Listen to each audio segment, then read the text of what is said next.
तो आजकल सड़कों पर और इंटरनेट पर एक नई गाड़ी के चर्चे जोरों पर हैं। हाँ बिल्कुल। नई महिंद्रा बुलेरो, चारों तरफ इसके स्पाई शॉट्स घूम रहे हैं और लग रहा है महिंद्रा कुछ बड़ा करने वाली है।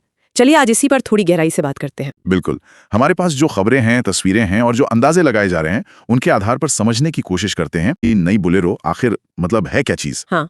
महिंद्रा का इसके पीछे प्लान क्या है, इरादा क्या है और क्यों ये इतनी सुर्खियां बटोर रही है। हाँ। देखते हैं इसमें क्या नया और क्या खास हो सकता है। सबसे पहले बात करते हैं महिंद्रा के बड़े प्लान की।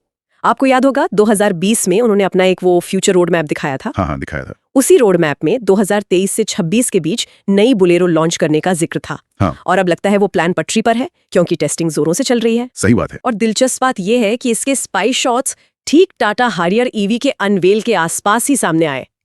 टाइमिंग तो काफी स्ट्रैटेजिक लग रही है ना। हाँ, टाइमिंग वाकई दिलचस्प है। ये दिखाता है कि महिंद्रा कंपटीशन पर पूरी नजर रखे हुए है। अब डिजाइन पे आते हैं जो सबसे ज्यादा चर्चा में है। हाँ, डिजाइन। स्पाई शॉट से ये तो साफ है कि गाड़ी का डिजाइन काफी बॉक्सी होने वाला है, एकदम सीधा सपाट। इसमें मर्सिडीज जी वैगन की झलक है। अच्छा। जी वैगन जैसी। हाँ। और चीन की एक नई एसयूवी ब्रांड है फंगशैंग बाओ, जो अपने बॉक्सी डिजाइन के लिए जानी जाती है। हाँ। उसकी झलक भी साफ दिखती है। बिल्कुल, वो बॉक्सी लुक तो एकदम हटके लग रहा है। और क्या डिटेल्स पता चली है डिजाइन के बारे में? Headlights, handles. देखिए, कहा जा रहा है कि हेडलाइट्स का डिजाइन शायद थार जैसा हो सकता है। डोर हैंडल्स फ्लश फिटिंग जैसे एक्सयूवी 700 वाले। ओके। और विंडो लाइन स्कॉर्पियो एन जैसी। मतलब सब 4 मीटर कैटेगरी में ये एक मजबूत पैकेज बनाने की कोशिश है। एआई से बनी कुछ तस्वीरों रेंडरिंग से साइड प्रोफाइल का अंदाजा लगता है। लंबे दरवाजे, इंटीग्रेटेड हैंडल्स, ORVMs यानी साइड मिरर्स स्कॉर्पियो एन वाले, और पीछे का डिजाइन जैसा मैंने कहा काफी हद तक फैंगजिंग बाओ जैसा, एकदम डिब्ले वाला लुक। तो ये पूरा जी वैगन वाला फील देने की कोशिश है कम बजट में। एग्जैक्टली। ये डिजाइन सिर्फ कूल दिखने के लिए नहीं है, ये सीधे तौर पर उन खरीदारों को टारगेट करता है जो महंगे एसयूवीज की मजबूती और स्टेटस चाहते हैं, पर उनके बजट में। महिंद्रा इस एस्पिरेशन को भुनाने की कोशिश कर रही है। ये तो इंटरेस्टिंग पॉइंट है कि डिजाइन के पीछे एक सोची समझी स्ट्रैटेजी है। लेकिन जी वैगन वाली फील तो ठीक है, पर क्या वो 10 लाख की गाड़ी में क्वालिटी और फिनिश मिल पाएगी? उम्मीदें कहीं ज्यादा तो नहीं? और अंदर की बात करें तो फीचर्स क्या होंगे? आपका सवाल बिल्कुल जायज है। क्वालिटी और फिनिश तो देखने वाली बात होगी। अंदर की बात करें तो हाँ, स्पाई शॉट्स में विंडशील्ड पर एडास का सेंसर साफ दिखा है। एडास भी? तो कम से कम level 1 ADAS advanced driver assistant systems मिलने की पूरी उम्मीद है। साथ ही LED fog lamps, front parking sensors जैसे फीचर्स भी दिख रहे हैं। ओके, ये तो बढ़िया है। और एक और बड़ी खबर है पीछे इंडिपेंडेंट सस्पेंशन की, जो आमतौर पर ज्यादा महंगी गाड़ियों में मिलता है। अरे वाह, इंडिपेंडेंट सस्पेंशन सब 4 मीटर में, ये तो कंफर्ट के लिहाज से बड़ा अपग्रेड होगा। बिल्कुल, ये कंफर्ट और ऑफ रोडिंग कैपेबिलिटी दोनों को बेहतर बनाएगा। छोटी सनरूफ की भी उम्मीद की जा सकती है, पैनोरामिक शायद ना हो।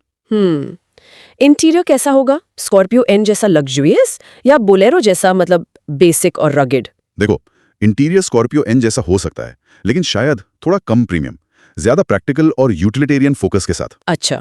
आखिर बोलेरो का नाम मजबूती और टिकाऊपन से जुड़ा है ना? ये RW rear wheel drive format में ही आएगी जो बोलेरो की पहचान रही है। हाँ, वो तो है। और यही यूटिलिटेरियन अप्रोच महिंद्रा की स्ट्रैटेजी का हिस्सा लगता है। स्ट्रैटेजी क्या है महिंद्रा की? किससे टारगेट कर रही है ये नई बोलेरो? पुरानी वाली तो छोटे शहरों गाँवों में बहुत चलती थी। हाँ, तो महिंद्रा इसे खासकर Tier 2 और Tier 3 शहरों के लिए ही पोजीशन कर रही है, जहां बोलेरो का नाम पहले से ही बहुत बड़ा और भरोसेमंद है। अच्छा। स्ट्रैटेजी ये है कि नई पीढ़ी को 10 लाख रुपए के अंदर जी वैगन वाली कूल फील दी जाए, भली फीचर्स और पावर उतनी ना हो। आजकल वैसे भी बॉक्सी एसयूवीज का ट्रेंड चल रहा है, जैसे मारुति जिम्नी। हाँ, जिम्नी तो है ही। तो ये उस ट्रेंड में भी फिट होती है। महिंद्रा जानती है कि नई जनरेशन जी वैगन और डिफेंडर जैसे आइकॉनिक डिजाइन्स को पहचानती है, तो वैसी शेप कम बजट में देना एक स्मार्ट मूव लगता है। और यूटिलिटेरियन अप्रोच मजबूती और कम मेंटेनेंस कॉस्ट भी। बिल्कुल, उम्मीद है कि इसकी मजबूती और कम रखरखाव लागत पुरानी बोलेरो जैसी ही होगी, जो इन शहरों में खरीदारों के लिए बहुत मायने रखती है। सही बात है। अच्छा, इंजन्स और प्राइस के बारे में क्या खबर है? पुरानी बोलेरो तो अपने दमदार डीजल इंजन के लिए जानी जाती थी। हाँ, इंजन्स के लिए 2 ऑप्शंस की बात चल रही है। एक तो महिंद्रा का जाना माना 1.5 लीटर डीजल इंजन, जो करीब 115 HP पावर और अच्छा खासा शायद 300 न्यूटन मीटर टॉर्क देगा। और दूसरा एक 1.2 litre turbo petrol TGDI engine. TGDI? हाँ, टर्बोचार्ज्ड गैसोलीन डायरेक्ट इंजन। ये पावर और एफिशिएंसी दोनों बढ़ाता है। ये करीब 130 HP पावर दे सकता है। ये TGDI इंजन इसे काफी पंची बना सकता है शहर के लिए। अच्छा, तो डीजल और पेट्रोल दोनों ऑप्शन होंगे? प्राइस की बात करें तो कहां तक जा सकती है? प्राइस का अंदाजा है कि ये 8 लाख रुपए से शुरू होकर 15 लाख रुपए ऑन रोड तक जा सकती है। 8 से 15 लाख, ये रेंज तो इसे काफी कॉम्पिटिटिव बना देगी। तो क्या ये जिम्नी के लिए सीधी चुनौती होगी या ब्रिज़ा, नेक्सन वगैरह को भी टक्कर देगी? बिल्कुल, ये प्राइसिंग इसे सब 4 मीटर सेगमेंट में काफी मजबूती देगी। जिम्नी से मुकाबला तो होगा, लेकिन शायद ये ज्यादा प्रैक्टिकल ऑप्शन बनकर उभरे, खासकर फैमिली बायर्स के लिए। ब्रेजा नेक्सन के मुकाबले ये ज्यादा रगड फील देगी। बात तो सही है।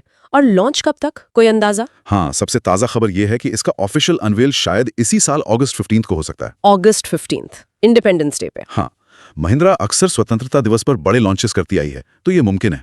तो कुल मिलाकर नई बोलेरो एक पुराने भरोसेमंद नाम को नया, मॉडर्न और कूल अवतार देने की महिंद्रा की बड़ी कोशिश लग रही है। एक रगड, यूटिलिटेरियन, बॉक्सी एसयूवी हाँ, जो बजट में जी वैगन वाली एस्पिरेशन पूरी कर सके, खासकर टियर 2 और टियर 3 शहरों के यंग बायर्स के लिए। सही कहा। अब सोचने वाली बात यह है कि क्या ये नई बोलेरो अपनी पुरानी पहचान, जो रोबस्टनेस और रिलायबिलिटी की है, उसे बनाए रखते हुए इस नए ट्रेंडी अवतार में नई पीढ़ी को वाकई लुभा पाएगी? हाँ, ये बड़ा सवाल है। और क्या ये कंपेटिटिव सब 4 मीटर एसयूवी सेगमेंट में, खासकर छोटे शहरों में, परफॉर्मेंस, रिलायबिलिटी और स्टाइल का एक नया बेंचमार्क सेट कर पाएगी?